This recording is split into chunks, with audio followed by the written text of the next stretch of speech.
I've become dependent on the radio. I turn it on as soon as I come home from work, and I forget to turn it off when I go to bed. I depend on it to fill in. A companion constantly talking to me, entertaining me. It's wrong. I must stop being afraid of silence. There's nothing to fear. I'll just sit here and listen to it.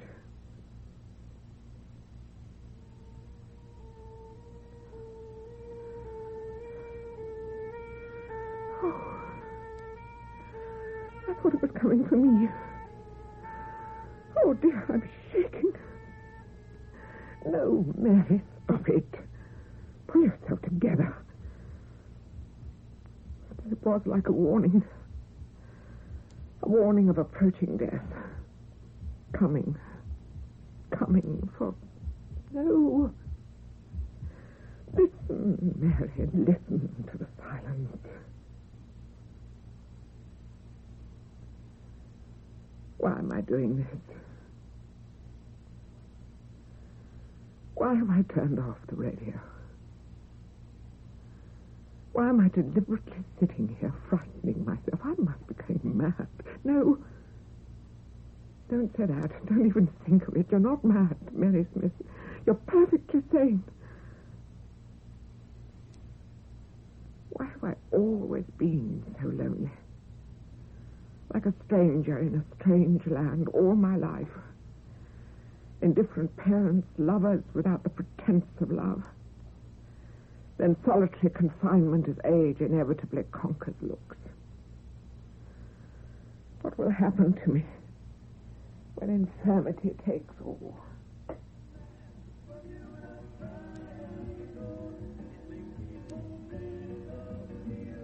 No! That's the easy way out! I will listen to the silence. I will. I know someone is there. I've always known. I was afraid. That's true, but not now. Come into the silence and join me. Come in. I'll be brave. I'll listen.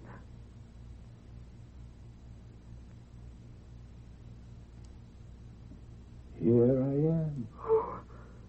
At last. Who are you? The radio and your voice prevented me. Where are you? Here. I am here. But I can't see you. Can you see the voices that come from your radio? Who are you? Your grandfather.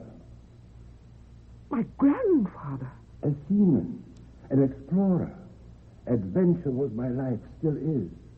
And what a great adventure it has been turning to you. But, well, you can't be either of my grandfathers. You speak with a foreign accent. They were born in London. Besides, they're dead. They were not your grandparents. And your so-called parents, they're not your parents at all. What are you saying? Listen, Mary. I have something to tell you. Your real father was my son, Stefan.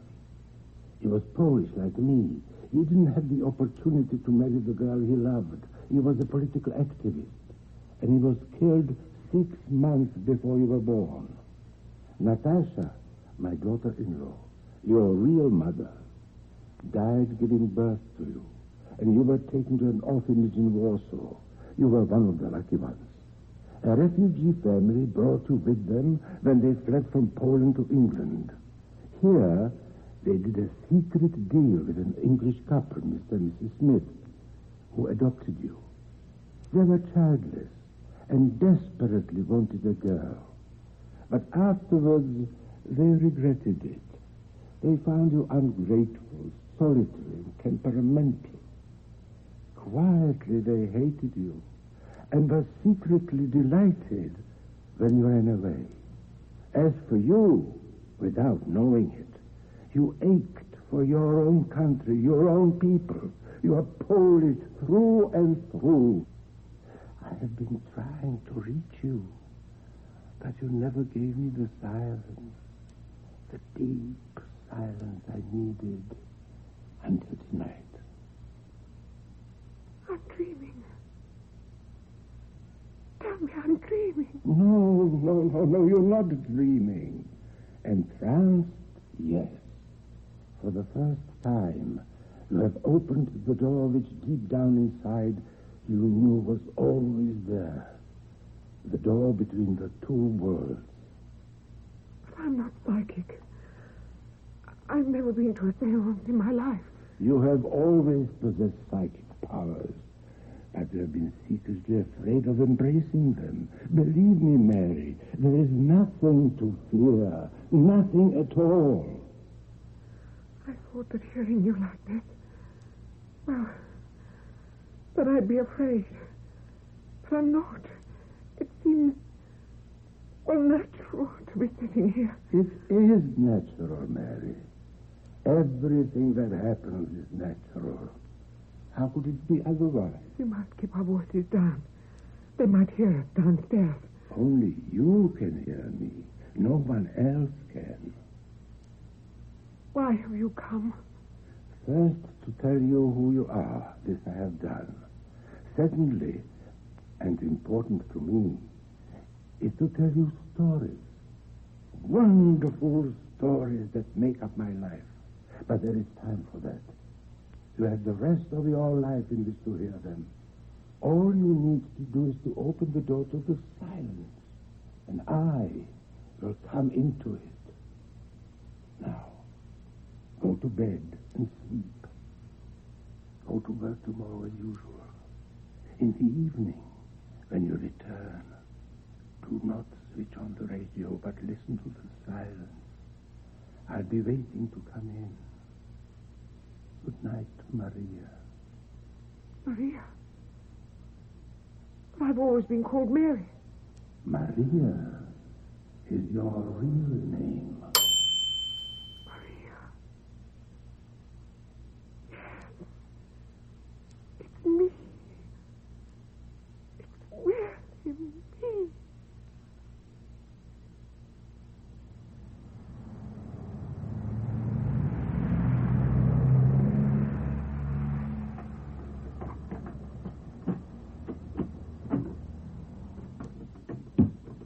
Oh, good evening, Miss Smith. Hello, Mrs. Maple. Had a good day, love? Yes, thank you. Everything all right, is it? Yes. Yes. Oh, that's good. Had a visitor the other evening, did we? No. Why do you ask? Nothing really, but... Well, it's just that Jenny thought she heard you talking to someone, that's all. I said she must be talking nonsense, because I didn't hear you let anyone in. You're right, Mrs. Maple. There was no one with me. I was quite alone. Good evening. Good evening, dear.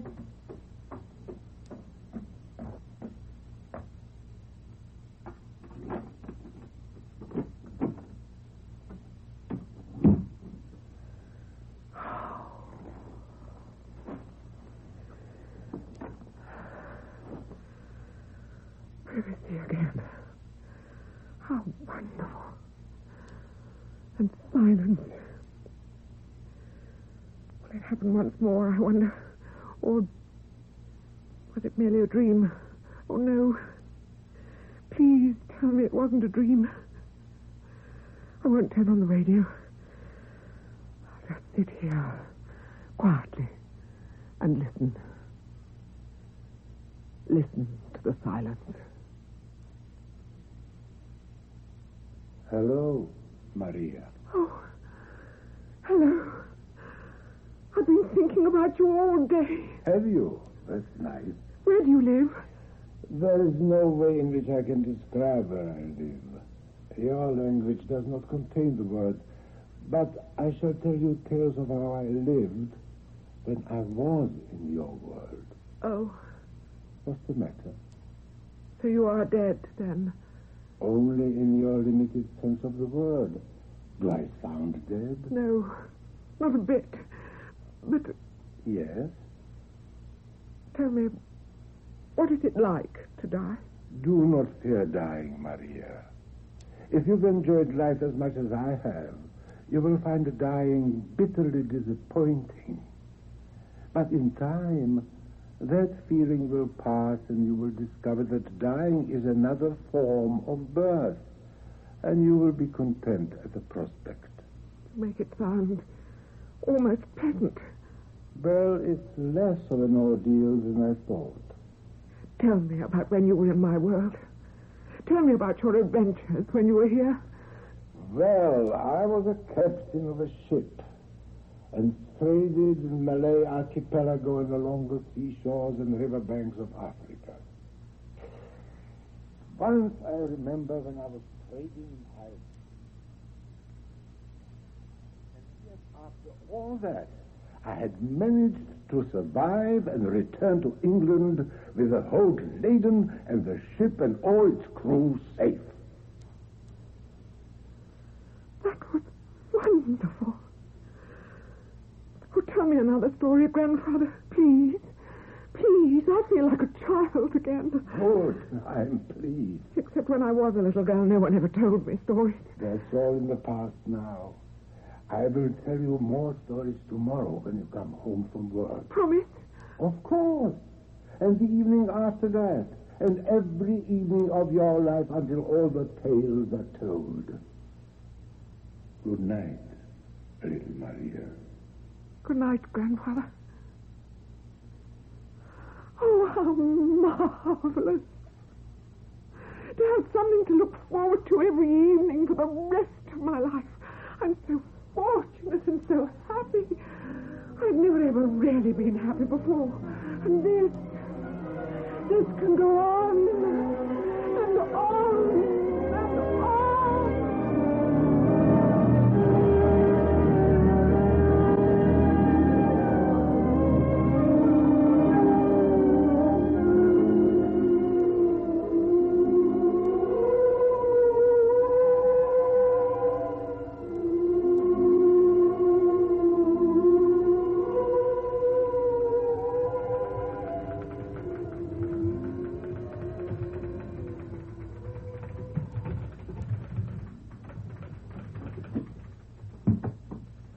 You wanted to see me, Mr. Robbins? That's right. Sit down, please. Thank you. Now, Mary, you've been working here for some years now, and I think I can safely say we know one another well enough for you to tell me if there was something worrying you. Isn't that so? Yes, Mr. Robbins. Good, that's what I thought. Except that I don't know what you mean. There isn't anything troubling me. Now, isn't there? I'm not blind, you know. Simply because I allow you to get on with your work quietly in the corner of the office doesn't mean to say I'm not interested in the welfare of my employees. For instance, you've lost a lot of weight these past few weeks. Have I? Yes. I was wondering if you have a good meal when you get home from work each evening. Well, occasionally I may miss... Exactly. What you eat here at lunchtime isn't enough to keep a sparrow alive. I'm all right, Mr. Robbins. Really, I am. Then there's your work. My work? I hate to say it, but you've been growing, well, absent-minded of late. Your work is suffering. Little inaccuracies, spelling errors. Nothing serious, yet, but enough to make me want to have this little chat with you. I'm wondering if something's happened in your private life. A bereavement? No, nothing like that, Mr. Robbins. On the contrary, it's more a rebirth. I'm very happy at the moment. In fact, I couldn't be happier. I see. Well, Mary, I suggest you take the opportunity of keeping a check on your strange euphoria. Be as happy as you like in your own time, but while you're here, I'd like you to take a little more care with the work I'm paying you for. You understand?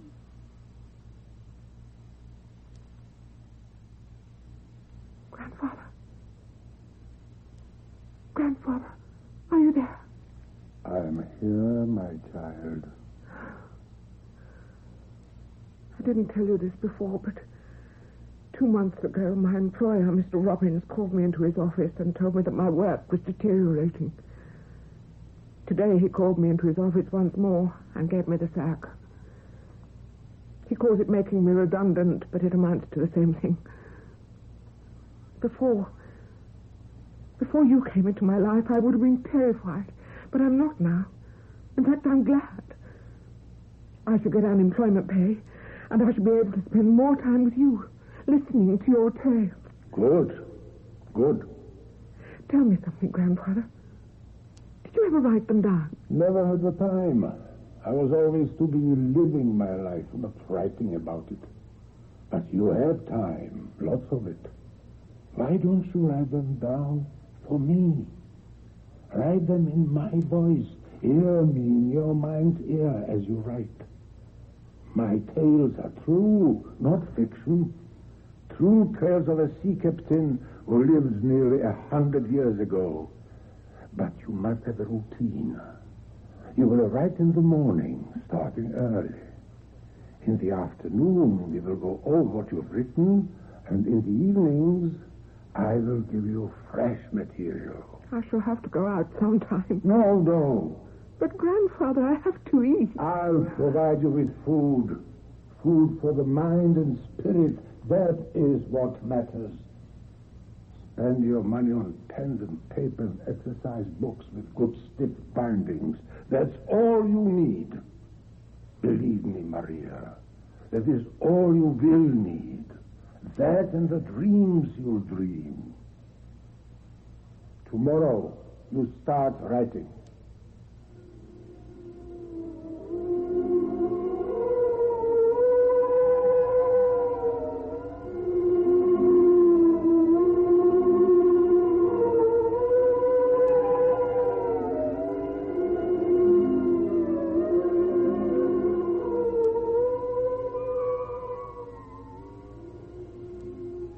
The 20th story you've told me, Grandfather.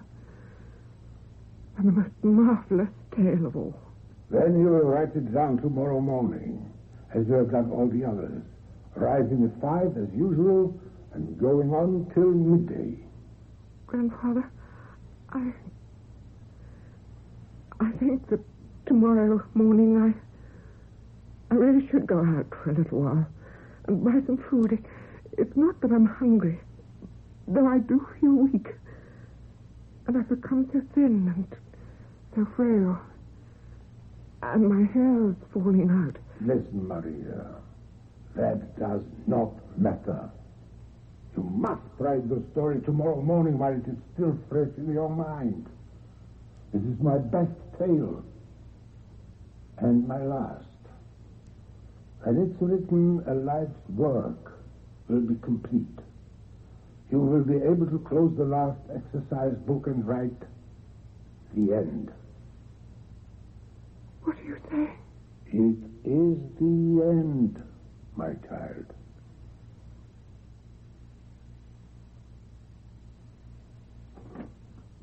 This is the room, Doctor. She's here. Thank you, Mrs. Maple. I rang as soon as I found her. I'd no idea she'd got herself into such a state. I hadn't seen her for a long time, you see. Yes, I got the feeling that since she left work, she tried to avoid me. She was always punctual with the rent until this morning. When I didn't find the book and the money in the usual place, on the table in the hall, I knew something must be wrong. Yes, Then I came up, knocked on the door, and when there was no reply, I came in and found this. There's no food in the cupboard, nothing. She never drank milk, you see, so there was no telling she wasn't getting any nourishment. You know, checking the bottles the way you can with some people. There's nothing here except all these exercise books full of writing. It's as if she just went out of her mind, sat up here in solitude and complete silence, and wrote her heart out. Mrs. Maple. Yes, Doctor. Would you like to go downstairs and look after your daughter? I'll just examine her and be down in a few moments. Oh, of course, sorry. Here I am, jabbering away, and you want to get on with your work. Would you like a cup of tea when you come down?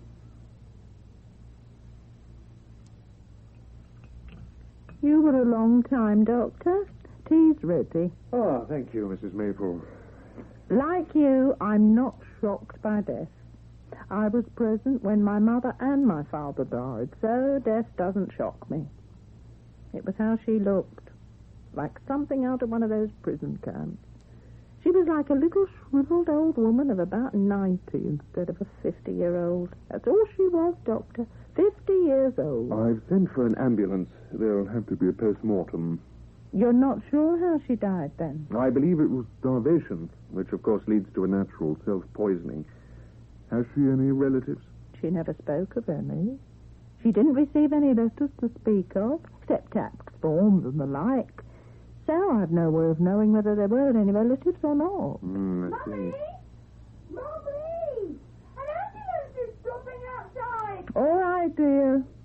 They think it's a bit of excitement, don't they? I'll take care of the exercise books for the time being, if that's all right, Mrs. Maple. Well, I don't know. Now, they'll be returned when it's all over. They'll probably be needed by the coroner. Coroner? Oh, there'll have to be an inquest.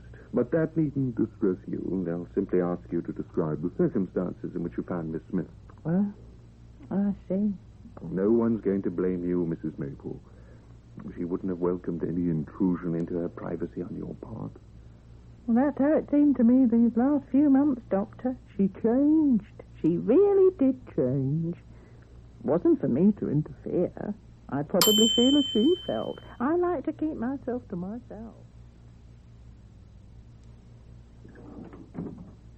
Hello, Richard. What are you doing? Hello, darling. I was reading. Oh? They look like exercise books. They are. What's in them? Oh, stories. It's just that it's all a terrible waste. You mean they're no good? No. The opposite. Look, darling.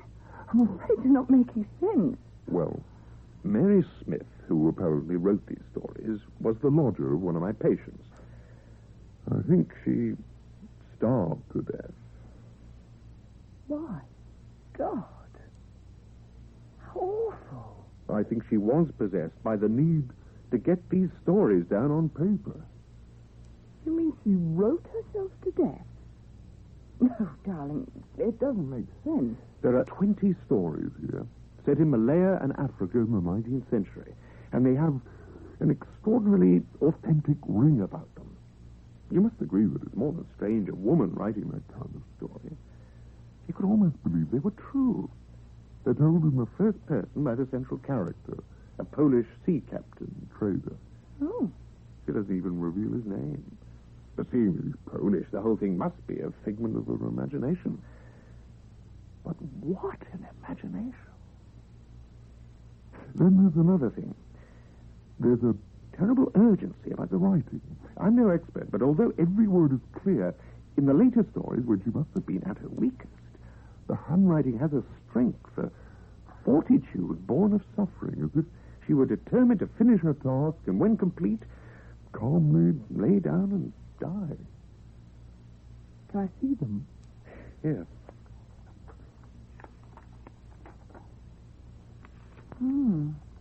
I see what you mean about the handwriting. It is a bit wild and ragged. Especially towards the end. But there's an exhilaration about it. Exhilaration? Not fortitude, darling. Exhilaration is the word I'd use. Look, see how the lines slant upwards and the letters slant forward? It's, well, optimistic handwriting.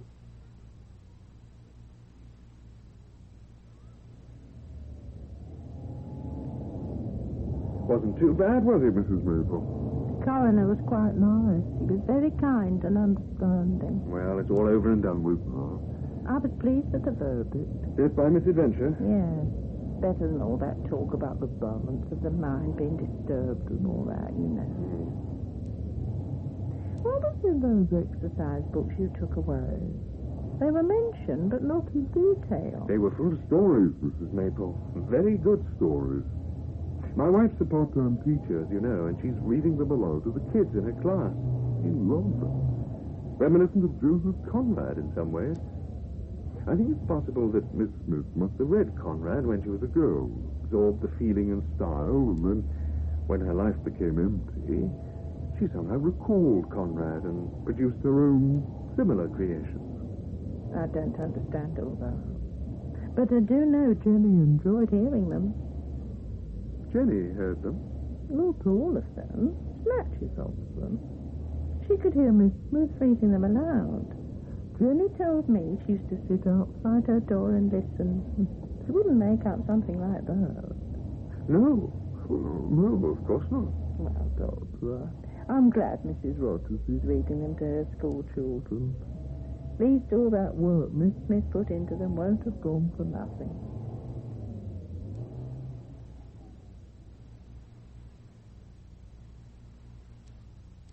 Why didn't you tell me about what happened to Miss Smith? I suppose I should have told you, Jenny, but I thought you'd be upset. Especially about her dying in the house. No, I'm not upset. I feel sorry for her. I feel sorry for anyone who dies. Why did she die, Mummy? She was old, I suppose. Her time had come. She wasn't all that old. I mean, she wasn't as old as a man. Man? What man? Didn't you see him? What man are you talking about? The one that came here to see her, of course, a visitor. I never knew she had a visitor.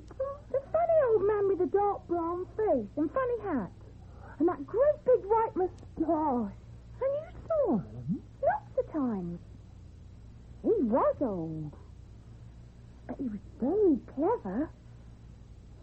You know, Mummy, he used to walk right through this door. It's true, without even opening it. That is clever, don't you think? Right through this door. I wish I could do that.